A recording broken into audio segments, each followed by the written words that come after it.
let's good morning, and Senator. Let's talk about environmental things and people with disabilities. Um, in terms of homelessness, okay, uh, how does homelessness play a role with environmental? Because maybe you don't have housing or proper housing. So let's start there. Yeah. Yeah, gosh, there's a lot to be said about that. Of course, yeah, fair enough. So, of course, folks who are experiencing homelessness are vulnerable in a lot of ways, but it's especially difficult when we think about the kinds of extreme weather conditions that we're starting to see more and more as a result of climate change. You know, Sure. I mean, in terms of the risk of flooding, but also extreme heat, extreme cold, ice kinds of temperatures. That is something that I think is underappreciated in our society. That folks that are experiencing homelessness are even more vulnerable because of climate change and extreme weather. And even like on a day like today, I mean, we're outside, but the air quality today is actually not as good as it was yesterday, for example, because there are some wildfires happening.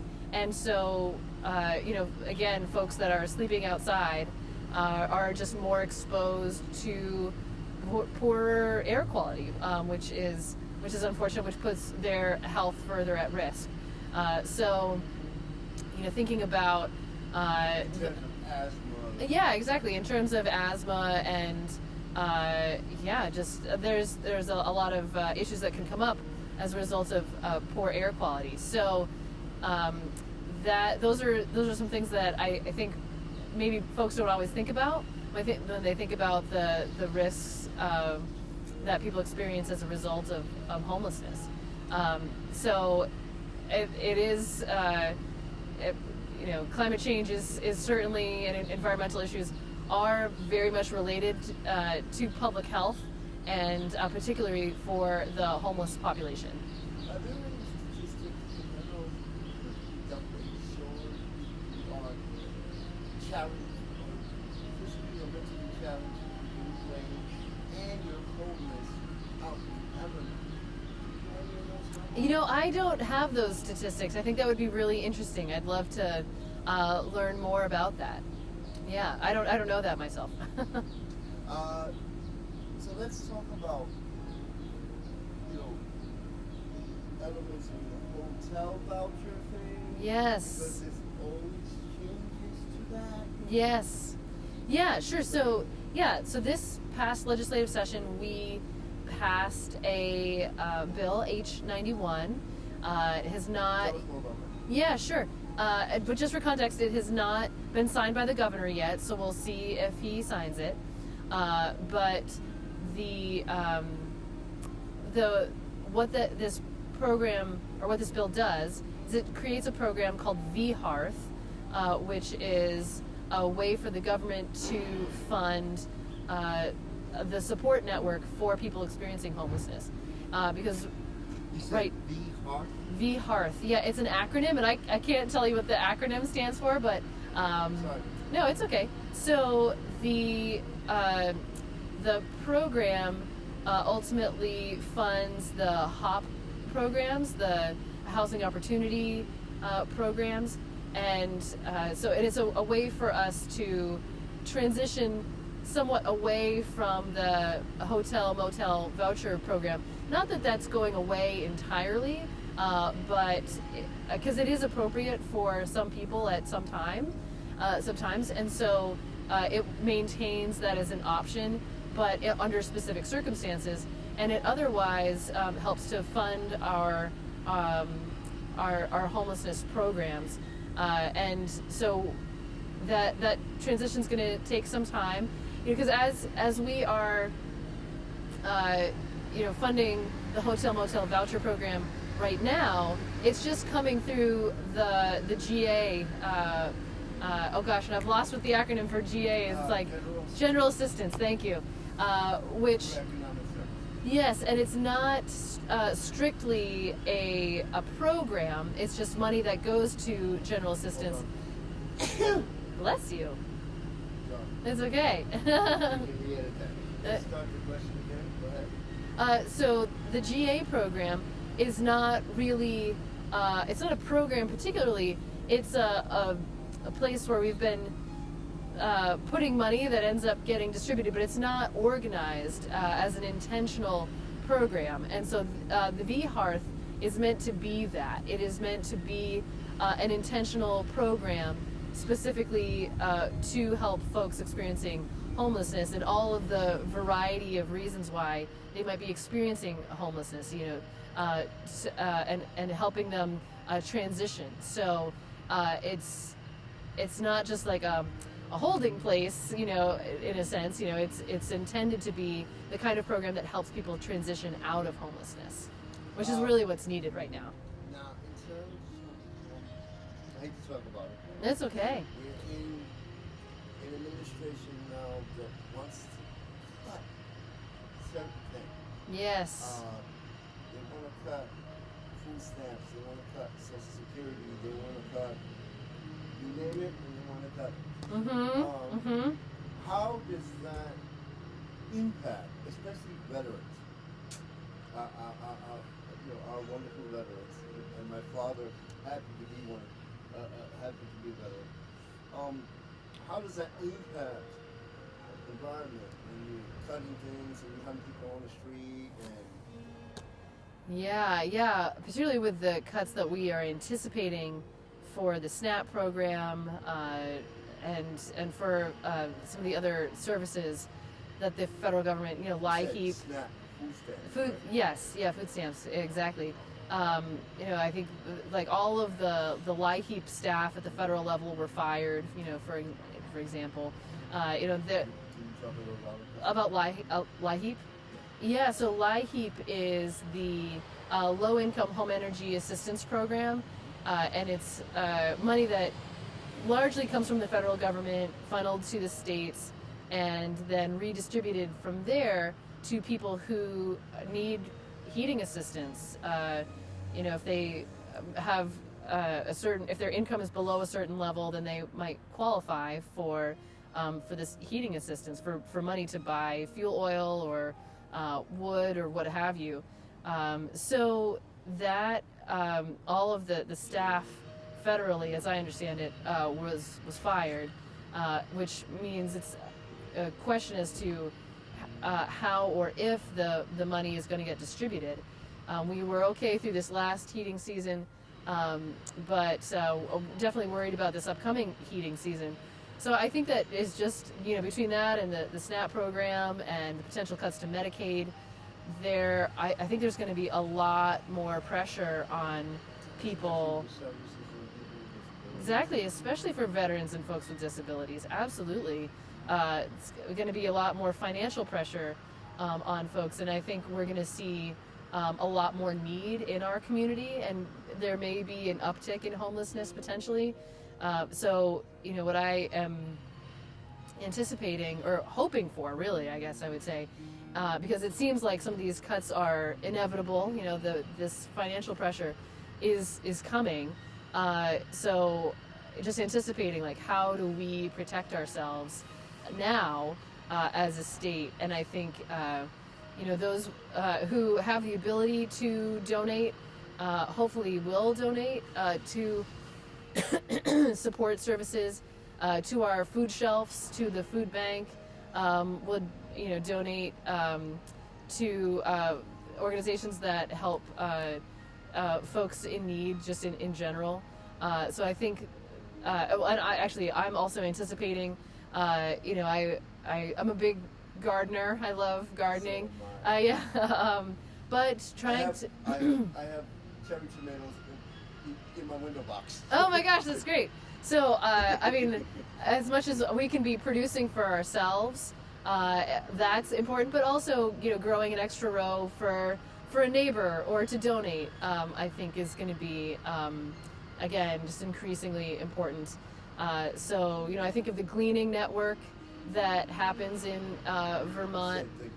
Said Gleaning? Are you familiar with gleaning? No, I am not. Okay. So, Keep going. yeah, sure.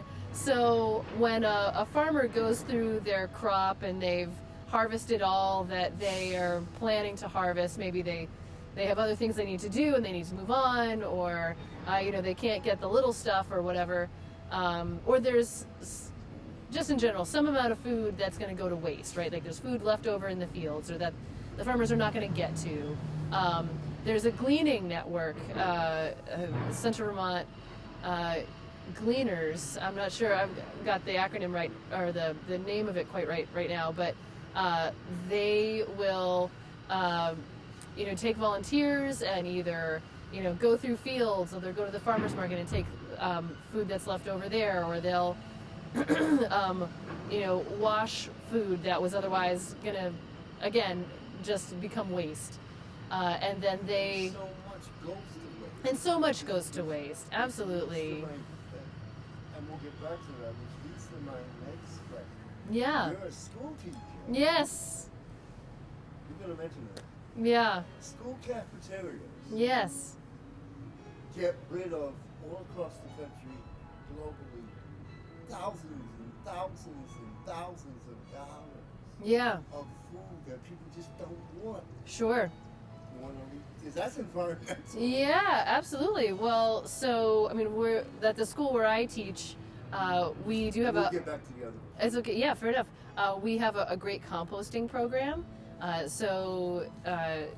terms of if it's a half-eaten apple or sandwich or something, or something that the kids just didn't ultimately want, they can compost it, and then it goes back into the system for growing more food, which is great. But we do also have a place where, let's say, you took an apple, you didn't touch it. You don't, and so it's perfectly good. Someone else might want that, or like a carton of milk, right? These things that. I'm a chocolate milk person. Yeah, right. Yeah. So there is a space where kids can leave their unopened or perfectly whole food for somebody else to take, and kids do take it. We do have a free meals for students now in the state of Vermont, which I think is a great program. I'm sorry, is it based on? It's not based on income, right? So that the kids that might have otherwise gotten free and reduced lunch and had some kind of stigma, like, oh, they're a little embarrassed going to get their free and reduced lunch, now it's free for everybody. And I think that's a really great thing, because even kids who, they that are not coming from, poorer families, they still may not pack a lunch. They may not, have. And some kids, some of the lunch programs, like I know in the summer they have breakfast programs. Yeah. That might be their only meal. So that's Right. environmental too. Yes. No, absolutely. Well, I think of having enough food to eat as absolutely a wellness issue. And I think about how at schools we have a school nurse who is free. We don't charge kids to go see the school nurse, because we understand that having kids be well is important for their learning. And so if we're not going to charge a kid to go see the school nurse, which I think we should absolutely not do, right? Then we should. Oh gosh, do they? Ooh, I'm grateful that we don't do that. That it also just makes sense to me that we would allow kids to have a free meal at school. I think hungry kids don't learn well, and they can be hungry for a lot of reasons. I think that's been a wildly successful program, and I'm glad to see it continue. So let's get back to gardening and gleaning. Sure. Yes. Does our fair state have a program where they teach? Because if a person needs services, like they're getting housing because recently homeless. Yeah. Do they teach them how to grow food or how to That's a good question. through the feeding program? I am unaware of any programs that would teach people How to grow them? how to grow their own food, except for at the high school level. I know of multiple schools that have growing food baked into the curriculum, so that kids just taking biology classes end up growing food. I mean, I can say that for the school where I teach, we have some incredible biology teachers, and they have a curriculum where every kid every kid who goes through the school takes biology, and so and every biology student at some point grows food for the greenhouse in the greenhouse that is ultimately served in the school cafeteria, which I think is a great real world application for their learning.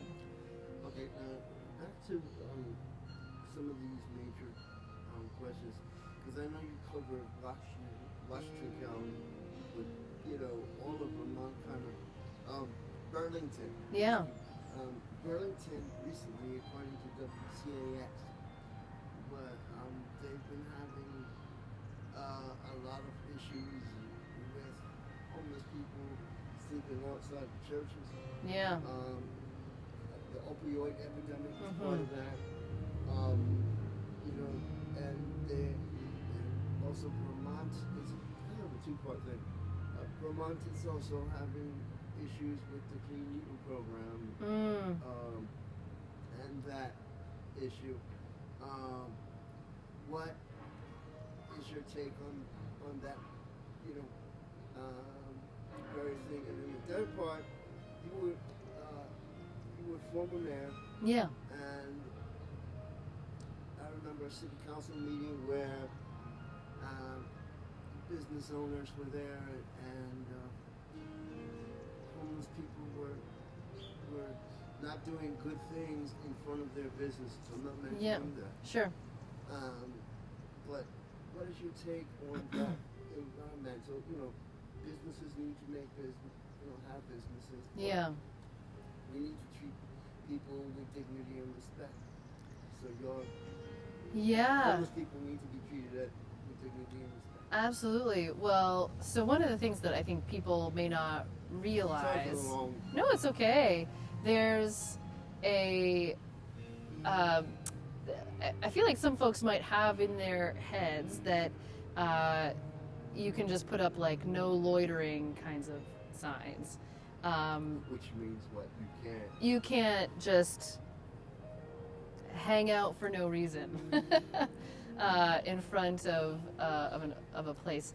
But it turns out that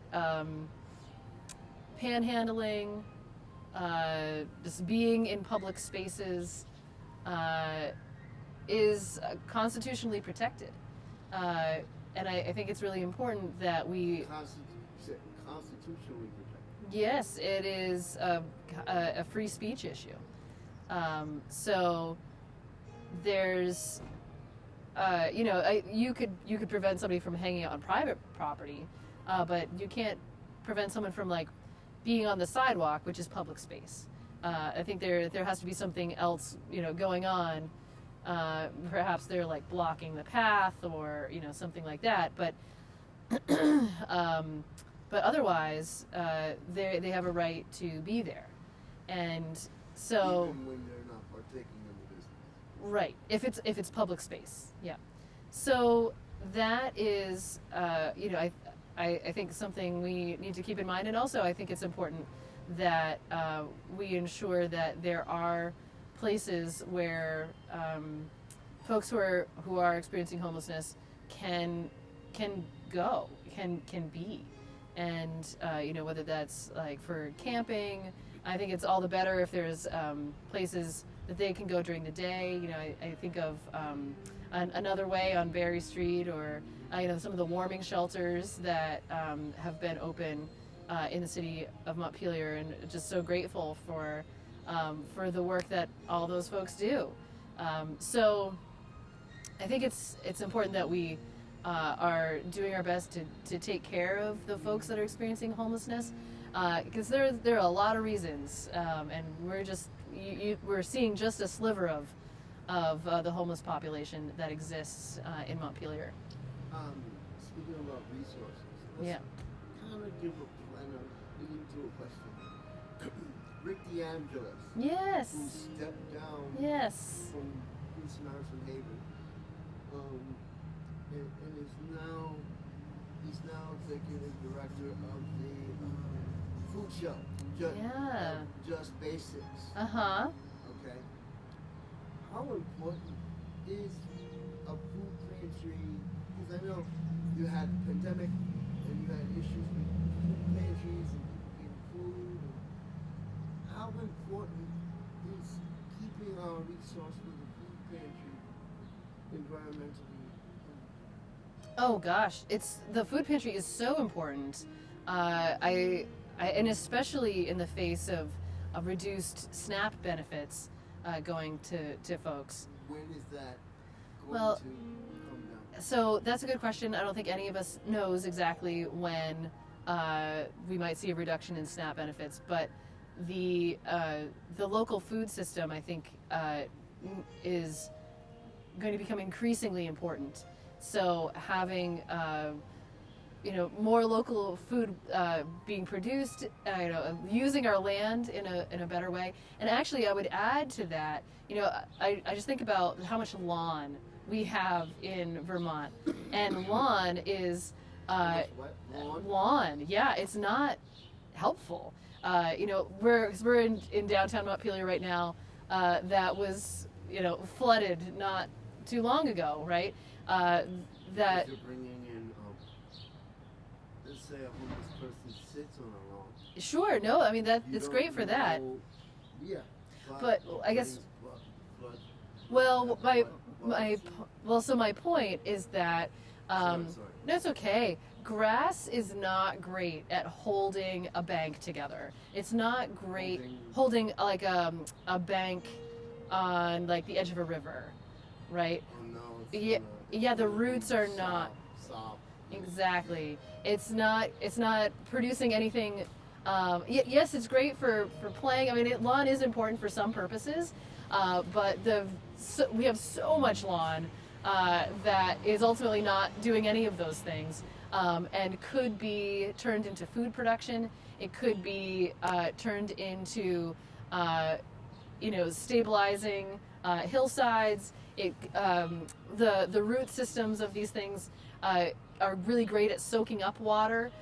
So having and also having a lot of taller plants to help like divert water if possible. I mean, I think there are so many better uses for our land than lawn, and so I just encourage folks as much as they can to be replacing lawn with food production, with the kinds of plants that are going to have deeper roots.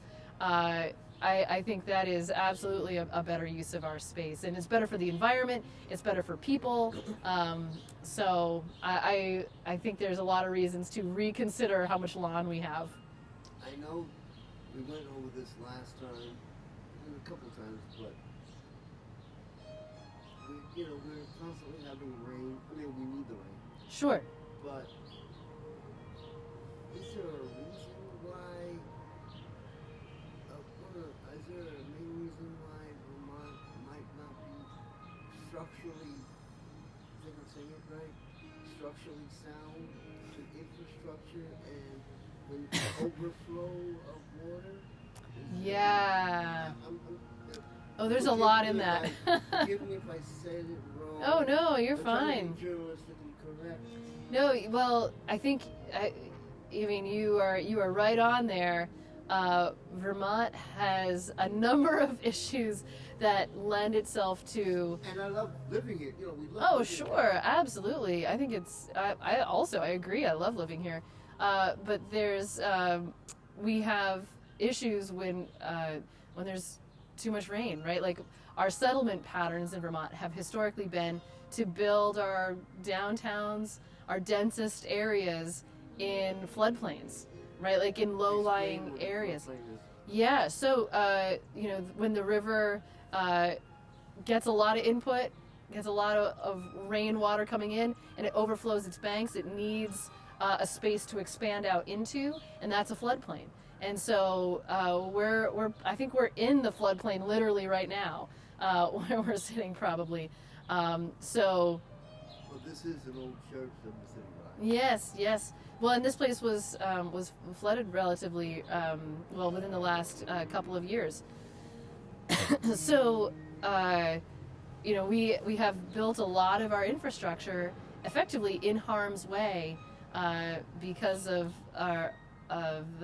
the increased risk of flooding because of climate change. And the other issue that you brought up is things overflowing. Historically, Montpelier has things called combined sewer water overflow points. So our stormwater system is connected to our sewer system, which means that on a normal day with a normal amount of rain, the stormwater goes into the sewer. The sewer has capacity, and so all of that water gets treated by the wastewater treatment plant down in by the Dog River fields. But when there's much more rain and the stormwater pipes can't handle it, or the sewer becomes full or whatever, the sewer system effectively can back up out through the storm drains, and so at that point it's very dilute, but it can be a very dilute amount of sewer water, septic system kind of. Well, it's not strictly septic, but that kind of idea, right? Like that kind of material coming up out of our storm drains, and that's gross, right? Like it's not great. And so Montpelier has been in the process of replacing and solving, like disconnecting these combined sewer water overflow points so that doesn't happen. Because I know that Montpelier Mayor Jack McCullough is working with things like that. Because, for example, at Capitol Grounds in our fair city, they're replacing water mains due to what happened with the flood. Yeah. So why does a water main have to be replaced due to flooding sometimes? Well, that's a good question. I don't know about flooding particularly, but I do know that we've had a lot of water main breaks in the city of Montpelier, in part because there's, well, I think there could be a lot of reasons. Some of it is that these pipes are eroding faster than we expected them to, and so if they get too thin, they can break and then cause water that's under a lot of pressure from Berlin Pond to come out. And so particularly because it's up in Berlin. It's up the hill. It's up Berlin Street. It's because it's such a high elevation. It means that our water main system in Montpelier is under, especially at the low points, are under a lot of pressure, and that's important because we actually need that pressure to go up the other hills, like up to U32, or just out as far as the Mountaineers fields, that kind of thing. But so the corrosion is one issue for water main breaks, and the high pressure is a contributing factor. But then also, if there's work that's being done, you can get these water hammers, which is very high pressure points, and then that. That's. I'm not sure that I can explain what a water hammer is, but sorry. No, you're fine. But I understand that it's when there's something that shifts in the water system. Either there's new water that or new lines put in, or there's something that changes, it can create this pressure wave that goes through the water and can ultimately put very high pressure on systems to break. So yeah, plus we've had a lot of more like freeze thaw cycles, so the water the ground around these water mains can expand and thaw, and that can cause a lot of stress to the pipes as well. Well, I don't know if you know this, but I'm going to take a stab at, Sure. at this question.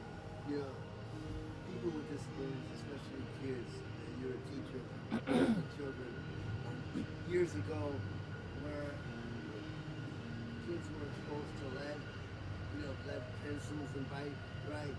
But in terms of our flooding that we've had, when we talk about system backup, is there any problems with lead in Vermont when it comes to flood systems? Well, that's an interesting question, and I would take that in two different directions. So, I'm sorry, go ahead. no, it's okay. So, as far as flood waters go, if you ever encounter flood waters, it is very important that you not go in them, not with your car and not with your body, particularly because they can be very toxic. It can be very contaminated. And I'm not sure that at that point lead is the biggest concern, but there may be other kinds of contaminants. I mentioned that there may be sewer material that might be in those floodwaters, but it could also, when you think about the things that you keep in, the kinds of chemicals that one might keep in their basement, for example, paint thinners or shellac, sure, like just basically toxic kinds of chemicals that you wouldn't want to get on your skin. And now, if you've had some flooding, there very well may be those kinds of materials. Fuel oil. It might, there might be fuel oil in it. Like there could be all kinds of just gross things. That you don't want to get on your skin, right? That could be very, very bad for your skin. So that's one thing. Lead, probably not the biggest concern on that issue. However, yes, that was exactly where I was going to go, because Vermont does have a lead problem, which is related to the fact that we have a very old housing stock, and it's safe to say that if you have a relatively old house, you probably have lead in the paint in your house. And so, making sure that you're keeping up with keeping it encapsulated, that's important. What does that mean? So one of the ways to deal with lead paint is to make sure that it is not flaking off by keeping it painted over. So that's pretty key. Yeah. You mean with like the paint caking on the wall, or? Sure. Well, so lead paint sort of famously can get these alligator skin-like cracks in them, and it can flake off. On from any building that it's on. But if you have it painted over with latex paint or whatever, then that can keep it in place so that it doesn't start to flake and become a risk to get into our bodies. Okay. Yeah. So, let's talk more. How do you see? I know we're jumping. It's okay. How do you see the homeless thing changing at all, or future of our homeless and the environment? Well, that's a good question. I'm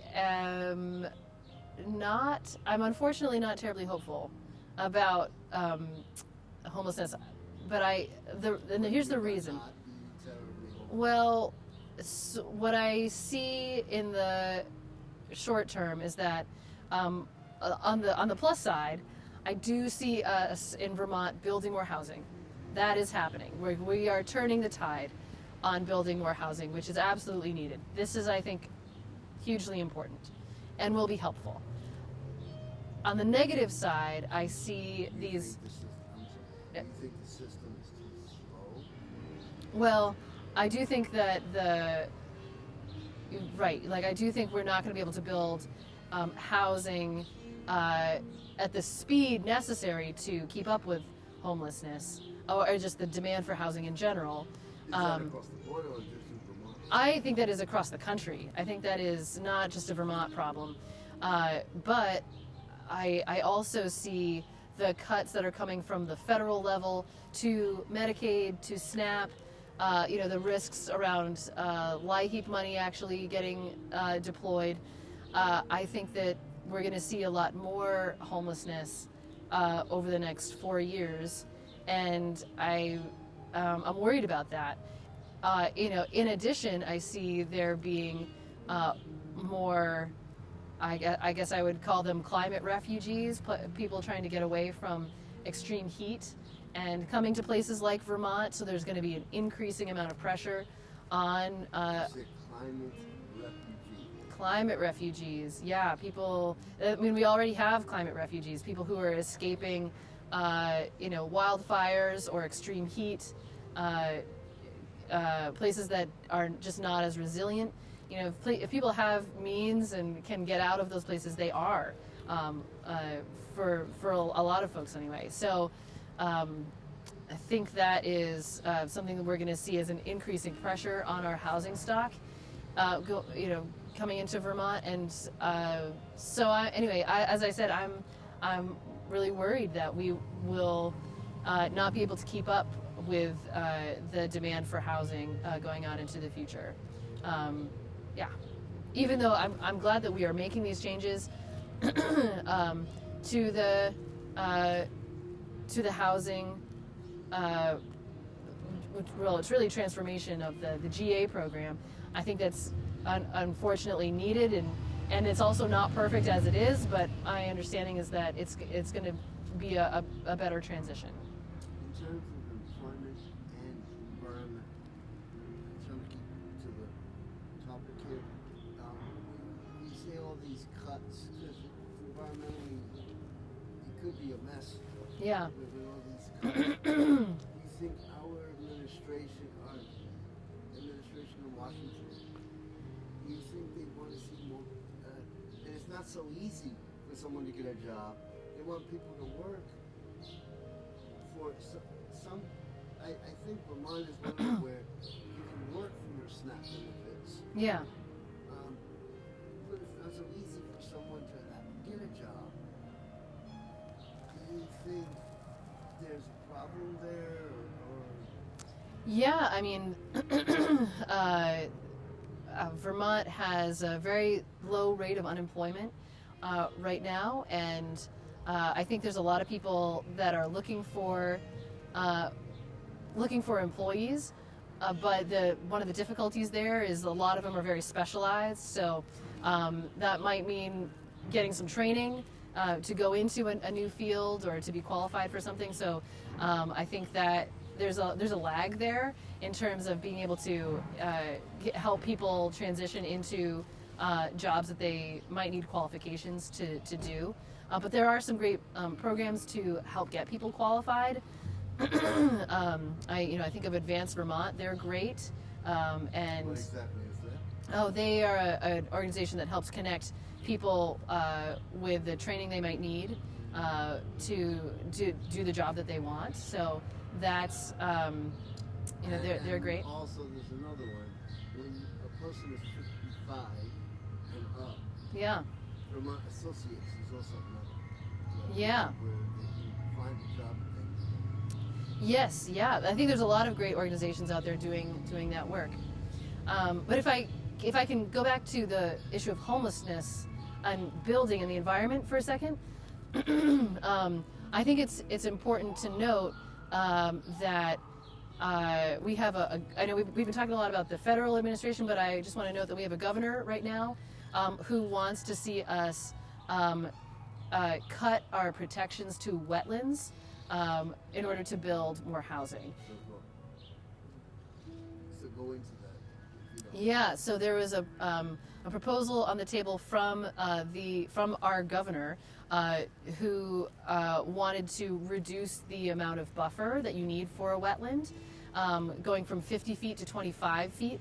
And I think, What's the buffer? so if you have a wetland boundary, you have to be at least 50 feet away right now from that wetland as a setback for building, and he wanted to cut that. And I think that is, first of all, a terrible idea. I don't think that there is science to support that 25 feet, or even 50 feet actually for that matter, is a sufficient boundary.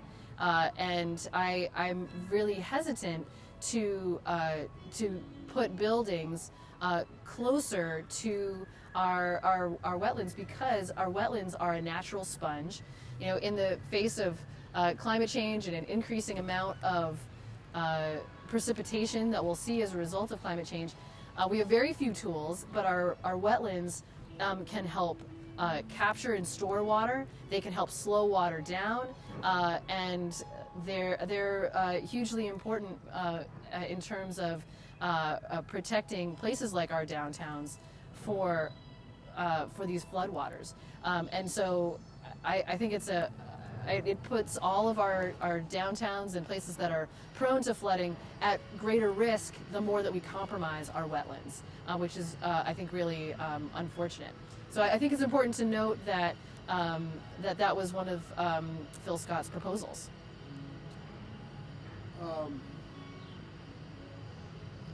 Is it money attached to that? Or it's going to cost too much? Is that why he vetoed it?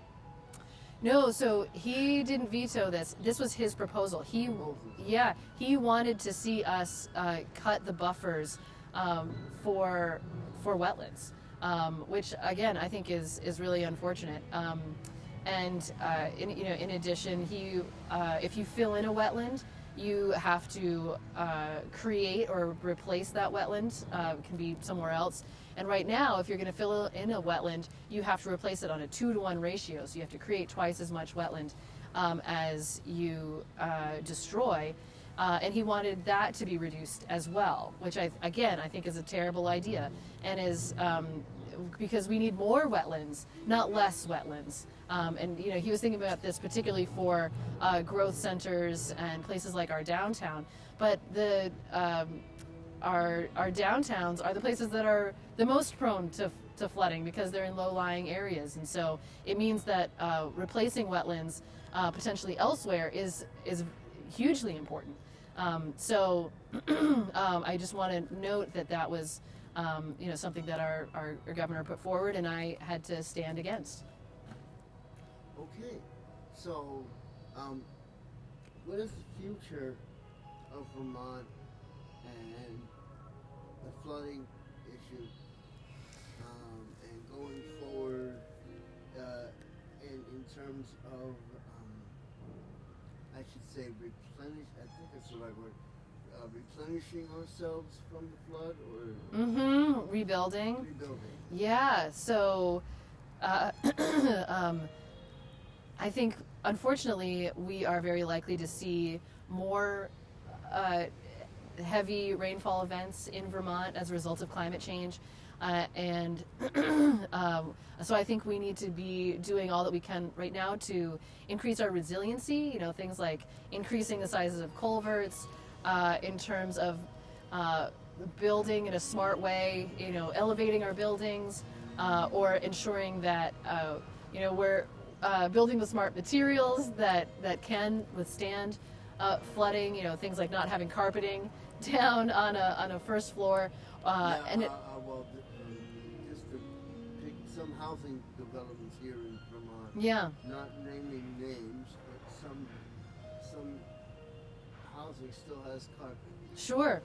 Sure, and that might be something that will be at risk if there's flooding on, let's say, a first floor. But as sort of in that same vein, the city of Montpelier has this requirement that if people had utilities that flooded, let's say, that were in their basement, they had to be replaced. Exactly. Oh, so like a oil burner or a furnace or something, like a hot water heater, like these kinds of things. The utilities had to be raised above the floodplain level. So that meant that people had to find space for them on their first floor, get them out of their basement. It was going to cost a lot of money anyway if those things were damaged. But that is something that people should be thinking about, like where are their essential utilities. I don't know if folks think about their house as a machine, but it really is. It's a very complex machine, and so when part of your machine gets flooded, you might have to make some tweaks to how it works. Anything else you want to say before we end this edition of No, just so grateful for you and the work that you're doing in publishing this show, and thanks to those folks who watch. Okay. Well, I would like to thank you for joining me on this edition from Ableton on Air. For more information, and I'll use the voiceover. For more information on Ableton on Air and what you've seen today, you can go to www.orcamedia.net. I'm Lawrence Seiler. See you next time.